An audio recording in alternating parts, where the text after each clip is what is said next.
guys, welcome back to my YouTube channel. In this video, let's talk about the concept of this contractual, what jobs. तो इस time market में ना बहुत चल रहा है कॉन्ट्रैक्चुअल जॉब्स या कॉन्ट्रैक्ट रिलेटेड जॉब्स. उसमें क्या होता है, कोई भी कंपनी होती है विच इज़ बेसिकली एक वेंडर, ठीक है, वो आपको अप्रोच करती है एंड वो आपको किसी क्लाइंट के लिए हायर करती है. इन द सेंस दैट कुछ बार होता है कि कुछ मतलब इसमें कई बार ऐसा होता है जब तक काम क्लाइंट के पास है तब तक काम रहता है. उसके बाद या तो ये कंपनी आपको किसी और चीज़ पर साइन कर देती है, या फिर जो वर्स्ट पार्ट जो होता है, जो सबसे ज़्यादा चलता होता है, अब तक क्लाइंट के पास काम होता है, आपके पास जॉब होती है और जैसे क्लाइंट के पास से काम किया आपकी जॉब भी गई. And this is a worst sort of thing. ठीक है, पहली बात, कोई श्योरिटी नहीं होती ऐसी जॉब्स के अंदर. मतलब मैं इसमें पर्क्स और डीमेरिट्स मतलब दोनों चीज़ें बताने वाली हूँ. The very first thing, obviously काम अच्छा सीखने को मिलते हैं, कई बार पैकेज आपको अच्छा मिल जाता है ऐसी कंपनीज में. ऐसी जॉब्स के ऊपर बहुत पहले होता है कोई रिमोट जॉब मिल जाती है, ठीक है. लेकिन ऐसी जॉब्स के ना डीमेरिट्स सबसे ज़्यादा है. मतलब पहली बात, जॉब स्टेबिलिटी नहीं है, बिल्कुल भी जॉब स्टेबिलिटी नहीं है. अगर कल को आपके क्लाइंट को आपको निकालना हुआ ना, because of any XYZ reason कि आप काम अच्छा नहीं कर रहे या फिर ये नहीं है वो नहीं है वो नहीं है, मतलब कुछ भी रीज़न हो सकता है, ठीक है, वो आपको इंस्टेंटली निकाल सकते हैं. कई बार होता है नोटिस पीरियड सर्व करवाते हैं वो लोग आपसे 1 महीने 2 महीने, लेकिन ज़्यादा नहीं होता. एनवे, सेकेंडली, एक तो टेंशन तो हमेशा जॉब की रहती ही है. सेकेंडली, आपको कुछ अपनी कंपनी को कोई पर्क्स नहीं मिलते. आपको सिर्फ रिज्यूम में एक टैग ऐड होगा बट कोई पर्क्स नहीं मिलेगा. मैंने जिस कंपनीज में काम किया वहाँ पे बहुत ये लोग कॉन्ट्रैक्चुअल बेसिस लोगों को हायर करते थे एंड बहुत वर्स्ट होती है इनकी वर्किंग कंडीशंस. हमें फिर भी फुल टाइम वालों को ना यार बहुत सारे पर्क्स मिलते हैं, कंपनी से पर्क्स मिलते हैं, बहुत आराम से बात होती है, चीज़ें होती है. पर कॉन्ट्रैक्चुअल बेसिस को ना सबसे ज़्यादा बंधुआ मजदूर के ट्रीट करते हैं, प्रॉपरली बंधुआ मजदूर के ट्रीट करते हैं. और कंपनी की जो बहुत सारी चीज़ें इनको फैसिलिटीज़ नहीं मिलती होती इनको, तो इनका पार्ट नहीं होती है, ठीक है. तो आई वुड से इस टाइम ना ऐसी जॉब्स के ना स्कैम बहुत चल रहे हैं. मुझे खुद नौकरी से इतनी कॉल्स आती है ना डेली बेसिस पे, पर मोस्टली दे आर स्कैम्ड. ठीक है, आपने ऐसे कंपनीज कभी नहीं सुनी होगी. प्रॉब्लम क्या आती है, स्कैम किस टाइप के होते हैं, या तो ये लोग कुछ पैसे ले लेते हैं, या तो वे लोग अपने डॉक्यूमेंट सबमिट करा लेते हैं, आईडी बना लेते हैं और आपको घोस्ट कर देते हैं. स्कैम ऐसा होता है कि यार जिसके अंदर वट आपसे उन्होंने कुछ गलत साइन करवा दिया, कुछ गलत कॉन्ट्रैक्ट्स में आपको फंसा दिया, कुछ भी ऐसा XYZ, ठीक है.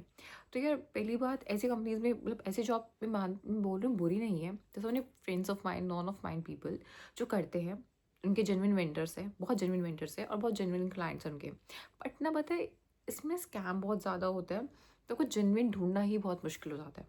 जो डायरेक्टली कंपनी हायर करती है ना यार, उससे बेस्ट तो कुछ नहीं हो सकता. At least job is stable. हर कोई ना, जो भी इंसान एक बार अपनी लाइफ में जॉब वाली साइकिल से गुजरा होगा ना, जॉब सर्च करने वाली साइकिल से, वो ना कान बढ़ के बैठा होगा भाई लाइफ में ना कुछ भी हो जाए लेकिन ये चीज़ मुझे दोबारा ना गुजरना पड़े.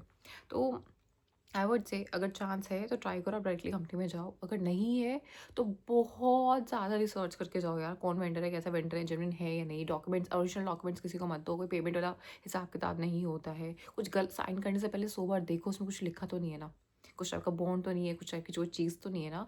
Only then become part of this thing. क्योंकि ऐसी कंपनीज क्या होती है जितनी जल्दी आपको ऑन बोर्ड करती है ना, इनका one of the merit also ये होता है इनका कि ना बहुत अर्जेंट बेसिस पे हायर करते हैं, तो उनके प्रोसेस ना काफ़ी लंबे नहीं होते. जब एक डायरेक्ट कंपनी हायर करती है तो उनके प्रोसेस लंबे होते हैं, 3 राउंड 4 राउंड 5 राउंड, और फिर हो सकता है कई बार महीने लग जाए रिस्पॉन्स आने में.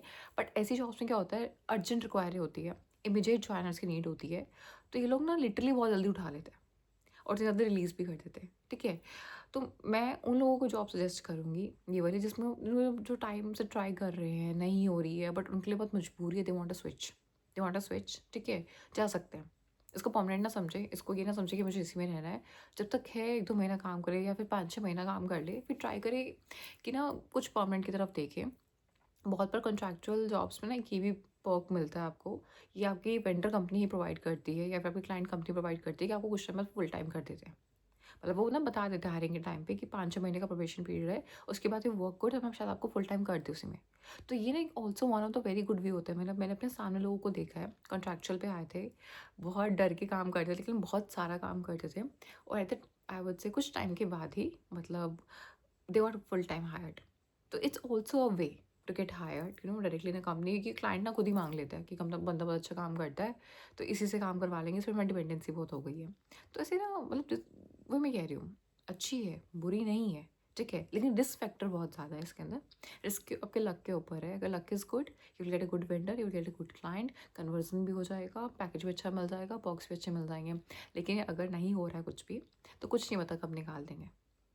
हो सकता है नोटिस पीरियड भी सर्व कराए या नहीं कराए, and then again you part of the same loop.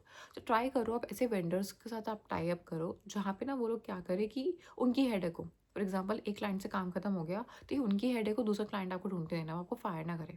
ऐसी बहुत सारी कंपनीज है वो ये करती होती है, ठीक है? Instead being a part of a client and being a part of a vendor, जिनके पास अगर कुछ ना हो वो निकाले तो कुछ आपको आपको वो वेंडर भी निकाल दे, क्योंकि ऐसा होता है, ठीक है? तो I hope you guys like this video. In case you guys do, then please like, share, comment, subscribe my channel. Thank you.